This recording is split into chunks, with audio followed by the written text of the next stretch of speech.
بسم اللہ الرحمن الرحیم۔ السلام علیکم۔ کیپٹل ٹاک میں خوش آمدید۔ کہا جا رہا ہے کہ پاکستان میں ہر طرف نفرتوں کی یلغار ہے، محبت کی اس وقت بہت ضرورت ہے۔ تو جب ہم کالج میں پڑھتے تھے تو ہمارے کالج کی جو کینٹین تھی اس کے کاؤنٹر پہ ایک پوسٹر لگا ہوا تھا جس پہ لکھا ہوا تھا ادھار محبت کی کینچی ہے۔ تو ہمیں اس زمانے میں سمجھ آ گئی تھی کہ ادھار اگر آپ لیں گے تو پھر آپ کی جو دوست کے ساتھ محبت ہے وہ کینچی کا شکار ہو جاتی ہے، وہ ختم ہو جاتی ہے یا اس میں کمی واقع ہو جاتی ہے۔ تو اب آج کل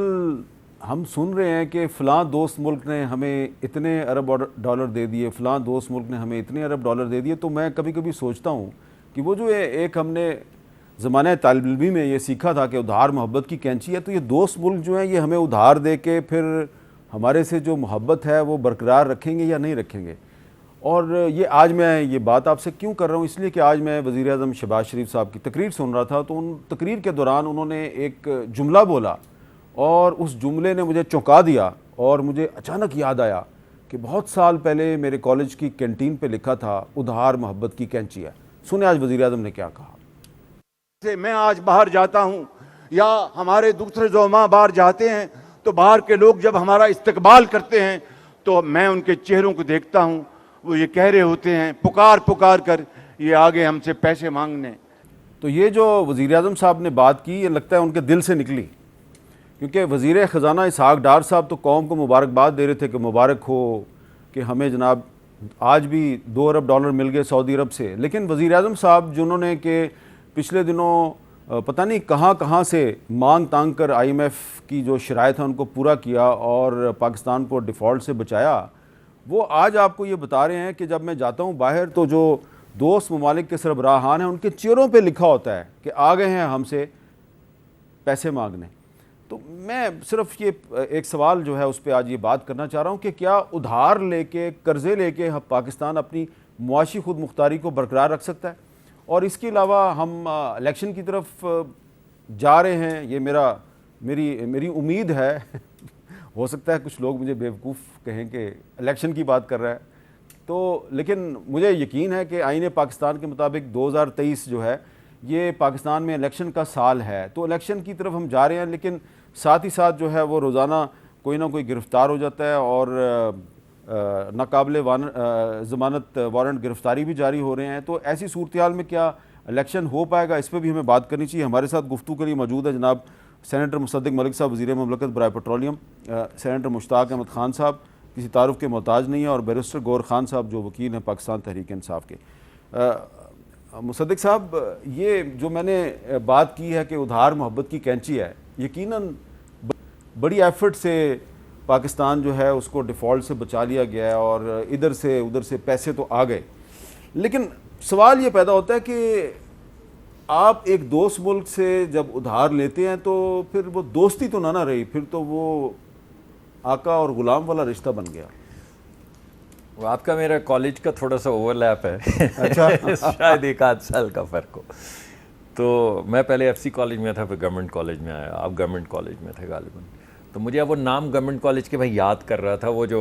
کینٹین پہ ہوتے تھے لوگ، لکھا تو ہوتا تھا ہاں چاچا تھا، تو اندھا دھند ادھار چل رہا ہوتا تھا چاچے کے ساتھ، اس کے باوجود کہ لکھا ہوا تھا، محبت کا رشتہ تھا، تو اس محبت کے رشتے میں چاچے کے ساتھ ادھار چل رہا تھا۔ ہمارا وہ ایف سی کالج میں پہلے نظام دین اور سیکٹری اور باؤ جی جو مالک تھے کینٹین کے، نہیں 6 سموسوں سے زیادہ ادھار نہیں دیتا تھا وہ، 6 سموسے اگر آپ اس سے 8 یا 10 سموسے مانگتے تو وہ کہتا تھا ادھار محبت کی کینچی ہے۔ ٹھیک، لیکن بہرحال محبت کے رشتوں میں کچھ ادھار چلتا رہا، کچھ محبت چلتی رہی اور کالج گزر گیا، اور ماشاءاللہ آپ یہاں پہنچ گئے، اللہ نے بڑی آپ کو ترقی دی۔ تو یہ تو ایک عذرائے مجھے یاد آ گیا وہ تمام چاچا، میں نام یاد کرنے کی کوشش کر رہا تھا، لیکن حقیقت یہ ہے کہ دیکھیں جہاں پر یہ تمام ادھار کی باتیں ہو رہی ہیں وہاں پہ 40 سے 50 ارب ڈالر یعنی 40 سے 50 ہزار ملین ڈالر کی انویسٹمنٹ کی بھی ساتھ ساتھ بات ہو رہی ہے جو ادھار نہیں ہے۔ میرے اپنے محکمے میں یہ جو منرلز اور مائنز کے اوپر ابھی آنے والے وقت میں آپ دیکھیں گے، ہماری کوشش ہے کہ جانے سے پہلے کچھ ہم سائن کر کے جائیں تاکہ لوگوں کو یہ واضح ہو جائے کہ جو یہ باتیں کی جا رہی ہیں کہ ایک ہمارے دوست ملک یعنی سعودی عرب نے 24 ارب ڈالر کا ایک فنڈ بنانے کا عندیہ دیا ہے کہ پاکستان میں ان سیکٹرز میں جو آپس میں ہم نے نیگوشیٹ کیے ہیں، ایسے نہیں کہ پاکستان نے کہہ دیا ہے کہ زراعت میں اور مائننگ میں اور آئی ٹی میں ہم یہ کرنا چاہیں گے، یہ باقاعدہ گفتگو کرنے کے بعد ان کی مشاورت سے طے ہوا ہے۔ تو جہاں پہ ادھار کی بات ہو رہی ہے وہاں پہ پیمنٹس کی بات ہو رہی ہے، وہاں پہ انویسٹمنٹس کی بات ہو رہی ہے، یعنی ہماری معاشی ترقی کی بات ہو رہی، یعنی نئے کاروبار سیٹ اپ ہونے کی بات ہو رہی، یعنی لوگوں کے لیے بچیوں کے لیے امپلائمنٹ کی بات ہو رہی، یعنی آنے والے وقت میں جیسے آپ کہہ رہے تھے کہ بہت نفرت اور بہت پولرائزیشن اور میں کہوں گا کہ ہوپلیسنس جو ہے بہت پھیل گئی ہے۔ تو ٹھیک ہے، تنقید میں سمجھتا ہوں بھرپور تنقید کرنی چاہیے، بھرپور، اس میں کوئی پرزنر نہیں لینا چاہیے، لیکن اس کا نتیجہ نا امیدی نہیں ہونی چاہیے۔ اس کا نتیجہ یہ ہے کہ جب آپ کے لوگ یہ پیغام دیکھیں تو ان کو یہ یقین ہو کہ یہ تنقید اس وجہ سے کی جا رہی کہ ایک بہتر راستہ ہم مرتب کرنے کی کوشش کر رہے ہیں، اور اس میں جو کچھ ہو رہا ہے اس میں تنقید جیسا آپ نے کہا زیادہ تو نہیں ادھار لے لیا، 6 سموسوں سے زیادہ تو نہیں مانگ لیے کہیں، تو یہ تکرار چلتی رہنی چاہیے۔ لیکن میں ساتھ کے ساتھ ایک امید کا پیغام ضرور دینا چاہتا ہوں کہ جتنا ہم اس وقت آئی ایم ایف کے ساتھ جو معاہدہ ہم نے $3 بلین کا کیا، تو ایک طرف یہ $3 بلین کا ادھار ہے یا $2 بلین کا اضافی ادھار 5 ہو گیا، دوسری طرف $50 بلین کی انویسٹمنٹ ہے، اور اس بجٹ میں بھی جو چیزیں سامنے لائی گئی ہیں، زراعت کی ترقی، اس کے علاوہ جو بڑی بات کی گئی ہے اس میں 2 چیزیں بجٹ میں آپ کو نظر آئیں گی زراعت کے حساب سے۔ ایک کہ پوری ویلیو چین میں، چاہے وہ بیج ہو، تو چاہے وہ کھاد ہو، چاہے وہ ہارویسٹر ہو، چاہے وہ مشین ہو، ہر چیز سے ڈیوٹی ہٹا دی گئی ہے۔ ٹھیک ہے۔ اور جو لون دیا جاتا تھا اس میں میرے خیال میں 2000 بلین کا اضافہ کیا، یعنی بے انتہا اس میں اضافہ کیا گیا ہے تاکہ لوگوں کو زراعت کو آگے بڑھانے کا موقع ملے، اور نئی زراعت کی بیسڈ کے اوپر جو انڈسٹریز ہیں ان کے لیے